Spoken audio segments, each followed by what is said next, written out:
Good morning, folks. How are you doing? Welcome back to Football Digest Daily. My name is Nyash. On a Friday that I'm not psyched up.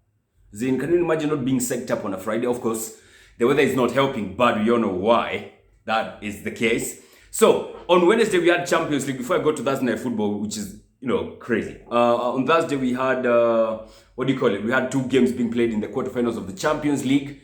We had Bayern Munich, of course, the bigger game, playing against PSG. Before that, of course, on the same time, we also had Chelsea playing against Porto. Chelsea won that game 2-0, courtesy of two Englishmen. Niliona Mali, I think the last time two Englishmen scored for Chelsea in the Champions League ilikuwa lini? Kitambo sana.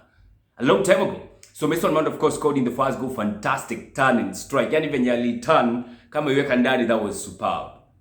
That was superb. To give Chelsea the lead, and then Ben Chilwell scored the second. And you could see Ben making that run. As in, you could almost see him making the run. Then I think you can and made the long pass, and defender kafanya haula, and Ben was there to put it in the back of the net. And just like that, they're 2-0 up. Two away goals. A game that was played in Sevilla, and I understand the second leg is also going to be played in Sevilla because of these, coronavirus issues and stuff. Just won 2-0 against Porto. A bit light work than, we thought maybe to Porto watasumbua, lakini nah, they were not clinical, they were not good enough. Then we also had at the same time Bayern versus PSG, big game. This is the biggest clash of the Champions League quarterfinals this season. And PSG, man, they won the game 3-2. PSG walikuwa wacheza two counter. They didn't want, of course, you don't go dominate against Bayern Munich in their own patch. You can never do that. You'll never succeed doing that. So they were just sitting back and hitting them with the counter attack. And as in counter attack, how unacheza counter attack when you have likes of Neymar and Mbappe? Itaiva. So Mbappe scored a brace. Neymar had a brace of assists. And PSG won the game 3-2. Of course, Bayern Munich were missing their striker, Robert Lewandowski, and of course, Serge Gnabry. Of course, I don't need to explain to you on how lethal Robert Lewandowski is for Bayern Munich. I think it's written everywhere. It's in public domain. So of course, they missed his services, and that just makes the second leg even more interesting. That leg is not done. That leg is not done. Of course, PSG are in a very good place now because they have 3 away goals. But hiyo game haijaisha, hiyo game itakuwa ya kukata na shoka. Second leg itakuwa kali. Then on Thursday night, that is yesterday, we had Arsenal playing against Slavia Prague. We had 4 fixtures going down, yeah? One was Arsenal playing against Slavia Prague, a game which I thought is it for us, as in we have to win. We absolutely have to win because, Slavia Prague are not easy opponents. I think I've mentioned this a couple of times. They knocked out Rangers, they knocked out Leicester, 2 teams that are better than us. Yes? So obviously we have to start on the right foot, as in kila kitu has to work on that day. Man, hey. And I thought this is the one game that these elderly guys or older players have to step up. Likes of Granit Xhaka, likes of Thomas Partey, wasimame wahesabiwe. Willian was even given a starting nod. Lacazette was given a starting nod. So I thought, you know what? Munacheza home, you honestly have to do something. After what we saw you guys doing against Liverpool. Whoa. It's like these guys, they never learn shit, man. So, as always, an Arsenal game, let me tell you the trajectory of an Arsenal game when you're Nzanga. Arsenal inaanzanga quite brightly. The first 5 minutes, Arsenal inaanza vizuri. Ama the first 3 minutes, Arsenal inaanza vizuri. Then the other 5 minutes now from dakika ya 5 going away there to 10 to 15 to 20. Arsenal inacheza vibaya, losing the ball, giving our opponents chances all the way to the 25th minute. Ikianza kugonga dakika 30 ndio tunaanza kuamka tena. Tunaanza kucheza vizuri dakika 30, 40, nothing much, but we're having more of the ball. Then towards the 35th, 37th, 8th, 40th minute, Arsenal inaanza kucheza vizuri. Sasa uko like, hey, hapa we might just get a goal. And then just like that, if we don't get a goal, we end up tukiwa nil half time. Ama tukiwa maybe hata 1-0, ama tunafunga kabao kamoja. Then the second half begins and you're thinking, tulimaliza second half on high, first half on high. Maybe we might start the second half on high too. Whoa. So first half, when tu ilianza, Arsenal inaanza on high second half until the 50th minute. Then ukianza kuingia 55th to the 60th, tunaanza kucheza vibaya, unapoteza ball. Then somewhere in the 70th, tunaanza kuanza tena kucheza vizuri. Maybe somewhere in 75th, we score a goal. Then we have like 10 minutes to go now, where we have to see out a lead. And then somewhere out of the blues, A player fucks up. A player who you least expect to fuck up, fucks up. Boom, tunafungwa. As in, yo, this thing has played itself so many times this season, man. As in, you can almost predict it. You can almost bet on that one happening. So we started the same shit against Slavia Prague. A bit bright on the first couple of minutes, then tukaanza kulegea in the 15th, 20th minute, then towards the 30th tukielekea after tukaanza kupanda tena, we didn't score a goal. Second half tukaanza a bit bright, then we started giving chances to the opponents, losing with the ball way too many times, recycling the ball at the back, and then tulifunga bao dakika sijui 70 something. And then you have like 10 minutes to hold out the win, and then out of the blues, in the extra time, Cedric akaamua kucheza kae, a place where the only thing he needed to do was clear the ball. Pura. As in, is there anything easier in football than kupura ball? Is there anything easier? So he's given the ball by Gabriel. Seems like he's going to make the run and, whip the ball away. And then he gives it back to Gabriel. Gabriel ni nani? Make a first touch, wrong touch. Akaenda kumake touch ya pili. Ashafikiwa. Corner. Poor clearances. Bang. 1-1. As in, from leading 1-0 at a point where we are playing so badly, so poorly, we had gotten a 1-0 lead, which I thought, okay, fine. The end will justify the means for this one, because by God, we were way too poor, man. Yo, out of the blues, they get an equalizer, and now they have an away goal, and now we are 1-0 in the first leg, and now we have to go to Prague. I don't know if you're going to be playing at Prague or whatever, and try to get another goal in a game that now we have to win. Your game is going 0-0. It seemed like this one was going to be a 0-0 kind of game, No team was really going for it. We were absolutely poor. As in, Thomas Partey, the number of missed passes that Thomas Partey did yesterday was staggering. Thomas Partey jana niliona another side of him I had never seen, man.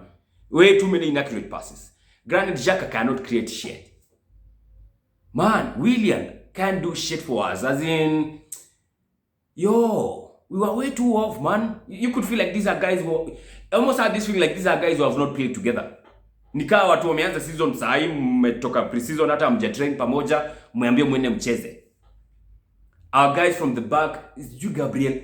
It's funny, Gabriel for the last couple of games he's been absolutely abysmal. For a guy who was our best center back until during huko January, as in, it's a complete turnaround for him. He's been poor. He's been way too poor, man. Holding is not a guy we can rely on. He cannot pass the ball. Oh my God, again, we were missing David Luiz. Man, those guys at the back, they just can't do it. Just can't do it. I hope you're not planning on going on with Holding, because he's not the right guy. He's not the guy to take us forward. He's definitely not the guy. He is not. And Cedric again did the howlers, like the howler he did against, which team was this? Was this Aston Villa?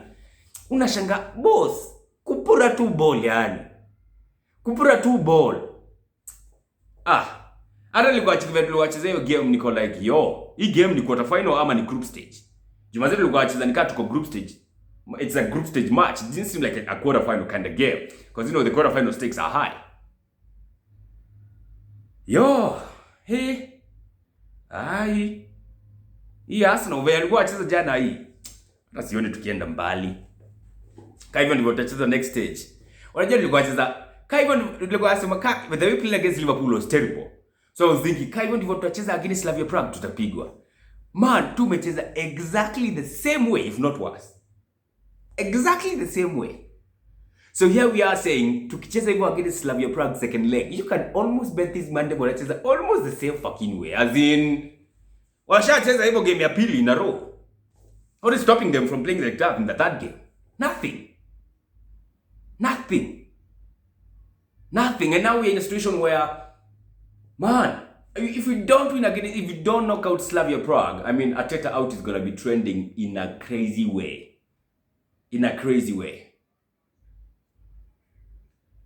Guys like Willian has to stop being given chances, man.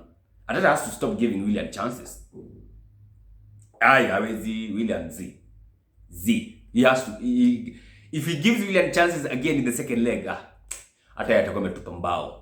Guys like Martinelli have to be given chance. I don't get how Martinelli has not been getting game time, and the way everybody who has been given game time has been absolutely poor. Kwanza uko mbele, the forwards, they've all been terrible. But they're time and again getting game time. Martinelli kila time ni sub. Martinelli, jana ni alipiga, I think we had 2 shots. We had 2 shots on target. We made 12 shots in total, only 2 on target.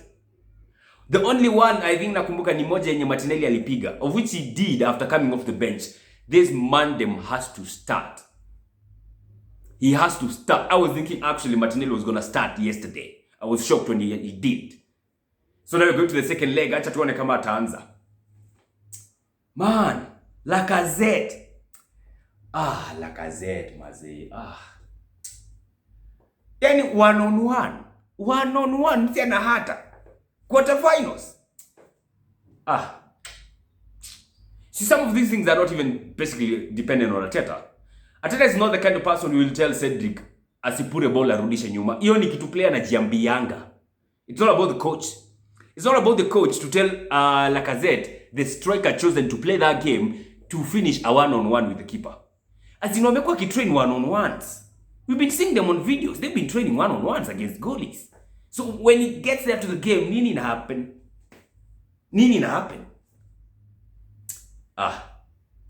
Lacazette hata pia anaweza uzwa sasa. Anaanza alinibo jana.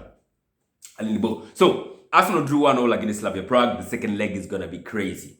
It's gonna be crazy. Arsenal played poorly. No excuses. Everybody was terrible on that pitch. I can't even point out one guy who played well. Bukayo Saka, he played well, but his final ball was always poor. He was always making some wrong decisions in the final third.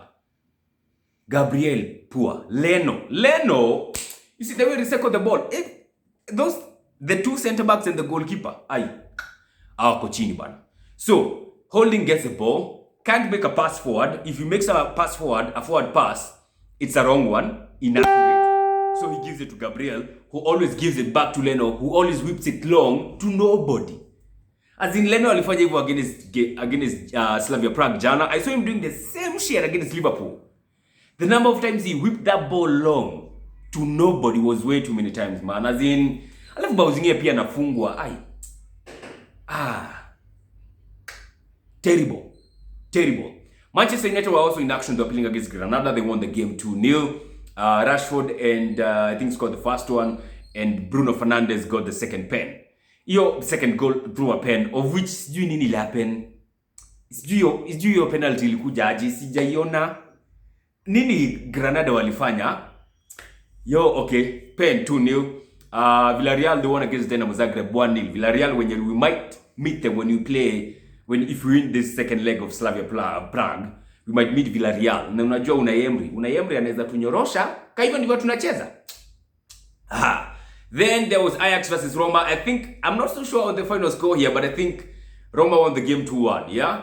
I'll check the final score on this one, but Roma won the game against Ajax away from home. So, yes, that's what's up. So, interesting game all around. 4 fixtures played. They're going to be playing the second leg next week on Thursday, as of course the Champions League are also going to be playing the second legs next week on Tuesday and Wednesday. It's going to be mad fun. So today being Friday, of course, Matchweek 31, we're going to be having an IG live from 8 to 9 alongside Samra and Eric, who is yet to confirm to me if he's going to be available, but I hope he's going to be available. So from 8 to 9, we're going to be looking at these matches that happened over the week in much more details as we do a preview of Matchweek 31 of the goddamn Premier League. All right, that's all for now, folks. Have a fantastic weekend. God bless. Take care and stay safe.